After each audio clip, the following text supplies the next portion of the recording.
Les échos du Congo-Brazzaville déroulent son tapis rouge et de la plus belle manière à Christelle Ulrich Bayon Ileti, écrivain congolais basé à Paris en France. Il vient donc de publier deux romans, Double peine, La dictature du diplôme et le renouvellement de la société. Bonjour Ulrich Bayon Ileti. Bonjour Jarel et bonjour à tous les auditeurs qui nous écoutent en ce moment. La présentation, sinon la séance dédicace de ces deux romans au millénaire à Savigny-les-Temples en région parisienne a été un franc succès. Finalement, vous avez décidé de descendre en Afrique. Pourquoi le choix du Congo-Brazzaville? Le choix du Congo-Brazzaville s'impose naturellement parce que je suis moi-même du Congo-Brazzaville, originaire. Et comme le dicton populaire le dit si bien, la charité bien ordonnée commence par soi-même. Il est bien vrai que pour les besoins de communication et par rapport aux exigences de la maison d'édition, il a fallu que je fasse la dédicace à Paris et le lancement des ouvrages. C'est ce qui a été fait avec brio et succès à la médiathèque de Savigny-le-Temple le samedi 18 janvier dernier. Et par la suite, j'ai pris dans ma gibecière mes œuvres et les ramener au pays, chez moi, à la maison, comme on dit, pour le partager avec ceux que je considère les miens, donc les Congolais en général, les présenter ces ouvrages, discuter et parler avec eux sur ces ouvrages.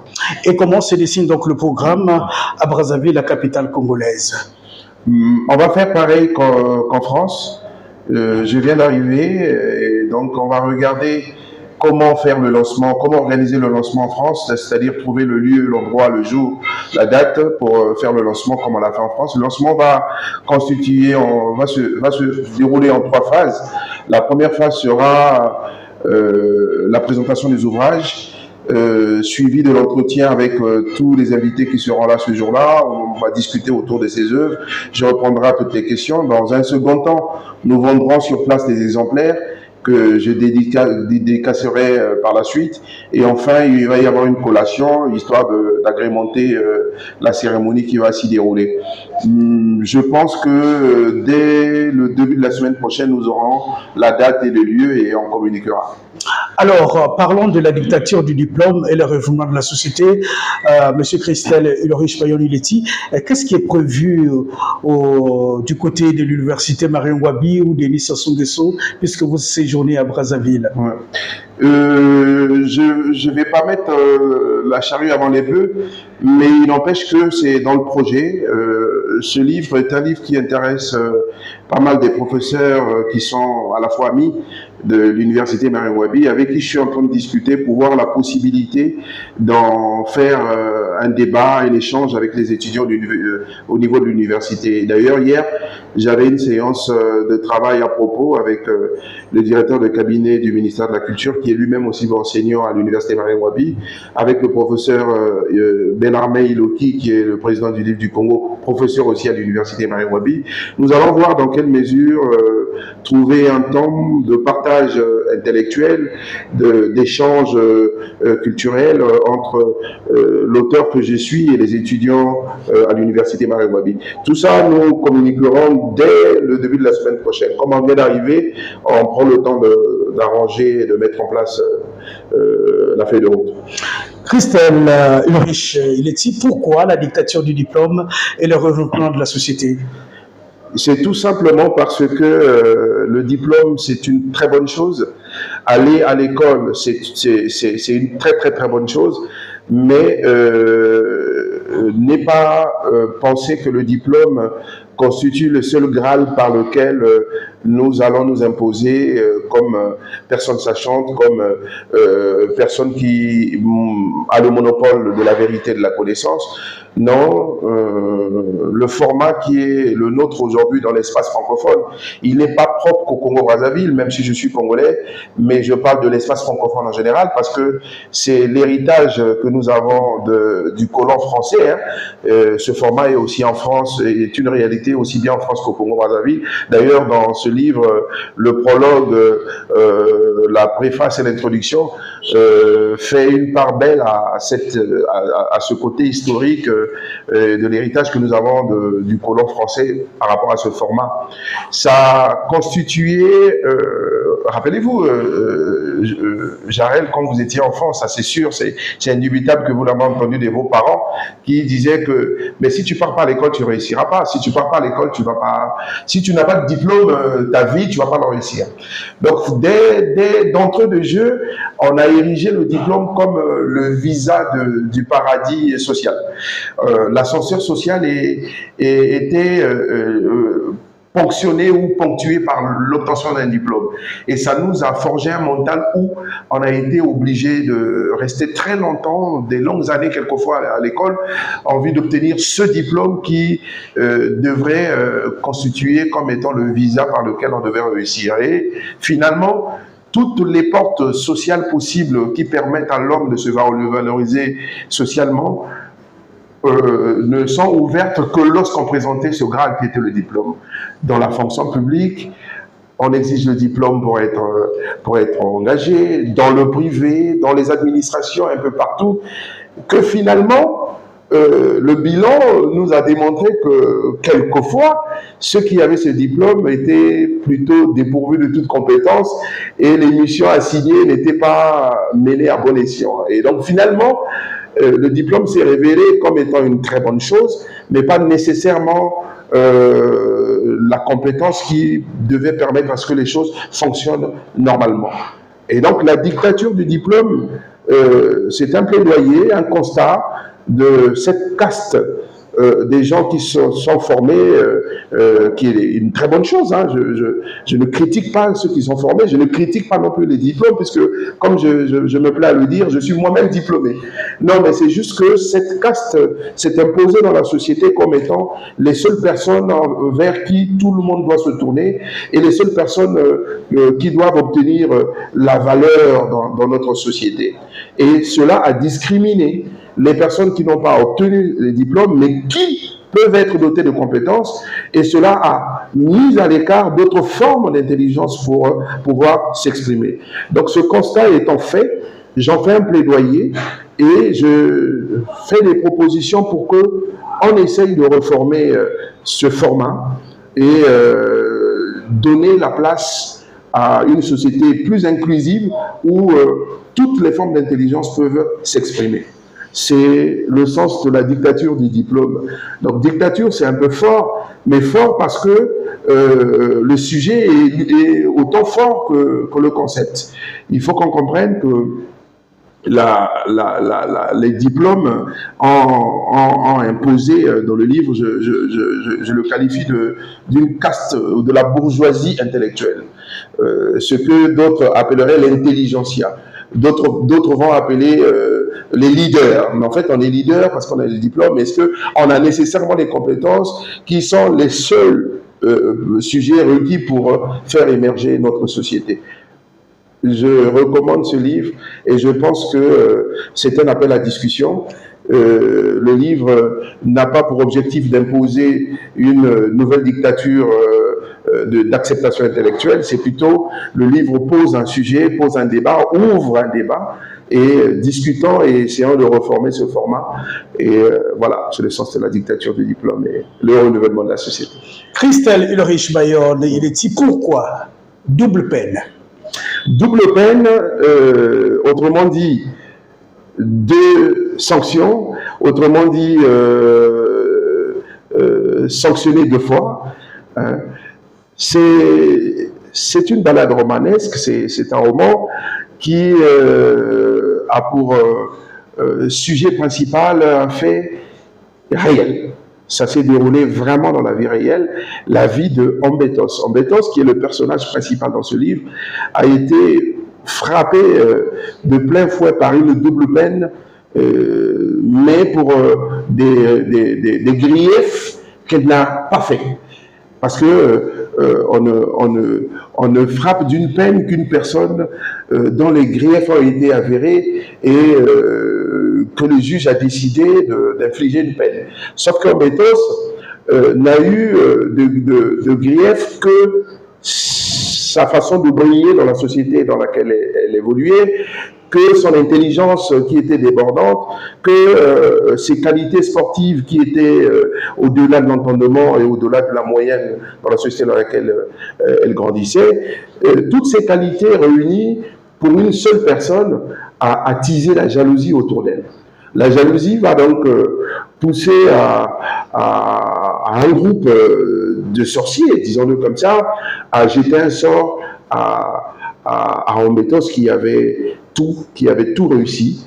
Mais la vraie réussite d'une femme, finalement, n'est pas tant le fait d'avoir de l'argent ou un poste. Une femme a naturellement pour vocation de procréer. Et donc la véritable réussite d'une femme, c'est de faire des enfants. Je me rappelle de Jean Malonga qui disait que la femme était la sœur puinée de Dieu, alors que l'homme n'en était qu'un neveu. Puinée de Dieu, pourquoi? Parce que la femme joue à peu près le même rôle que Dieu a joué. Pour les judéo-chrétiens, Dieu a créé l'homme, mais la femme fait pareil. Et donc le succès le plus important pour une femme, la pièce du puzzle qui constitue définitivement le bonheur de la femme, c'est la maternité. Les sorciers, ils n'étaient pas sots, ils l'ont compris et ils ont donc jeté un sort de stérilité à Ambetos afin que celle-ci ne connaisse pas la maternité, qui est la pièce qui manque à son bonheur. Première peine d'ensorcellement, alors qu'elle a tout réussi sur tous les domaines.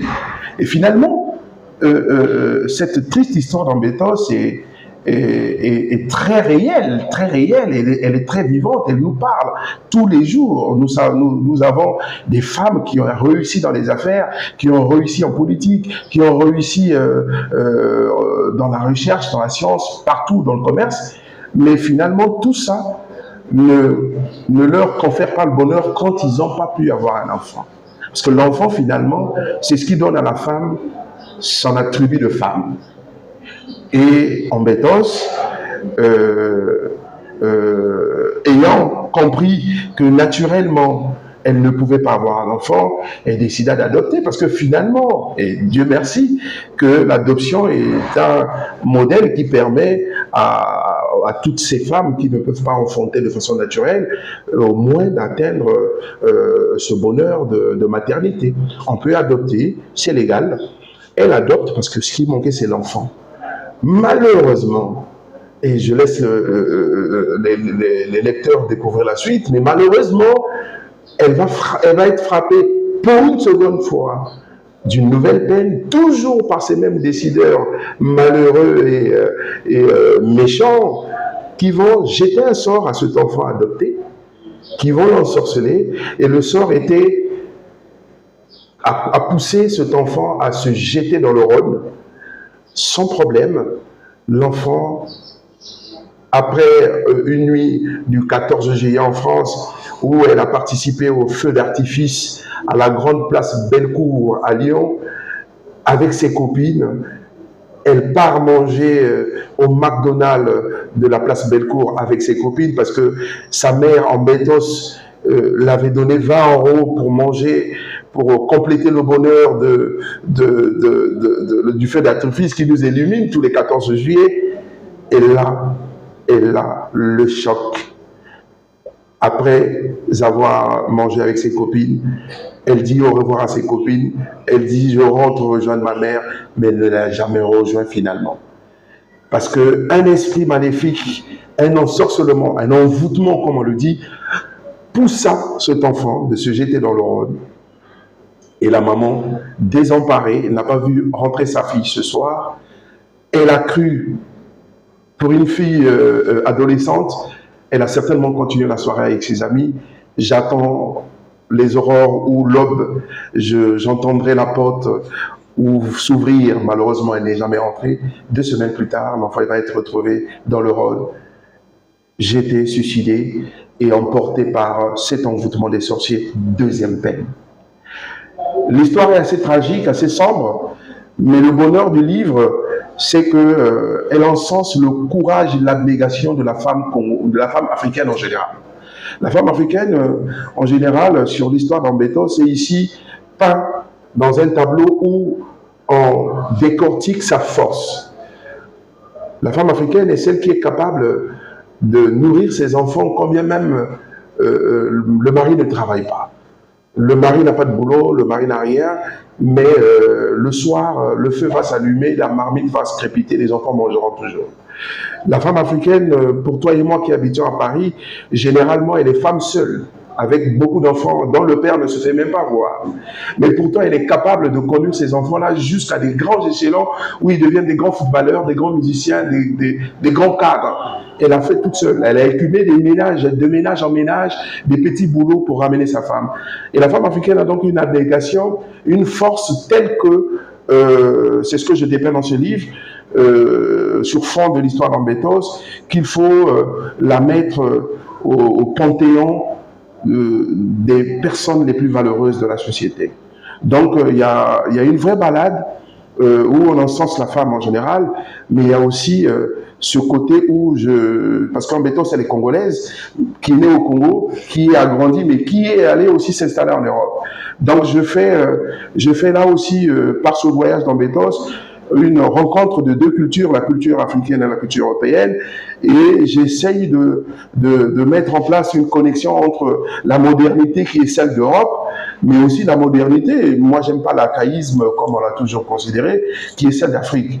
Et je dépeins la beauté des villes où elle est partie, elle a été à Nancy, et là, à Lyon dorénavant, et là, Oulin, et on peut découvrir la France sans y être vraiment dans ce livre.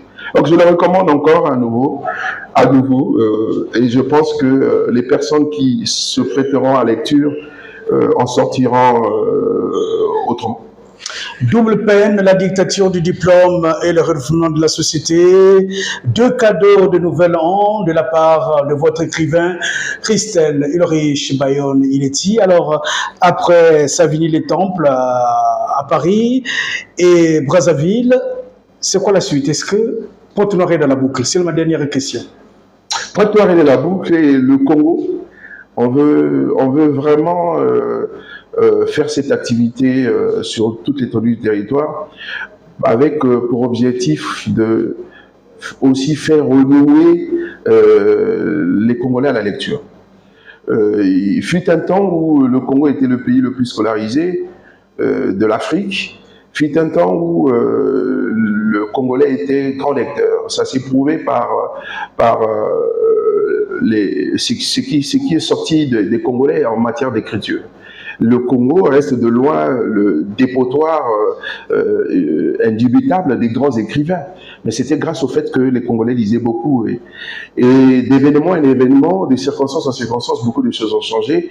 Et nous voulons, au travers de des livres, que les Congolais se renouent aussi à la lecture. Donc on va essayer, avec les petits moyens que nous avons en logistique et en finance, de se déployer sur toute l'étendue pour présenter le livre et inciter les gens à relire. Donc, Pointe-Noire est dans la boucle, pour répondre à ta question, Dolisie, Infondo, Oyo, un peu partout on passera. Voilà. Merci beaucoup et surtout plein succès dans votre carrière d'écrivain.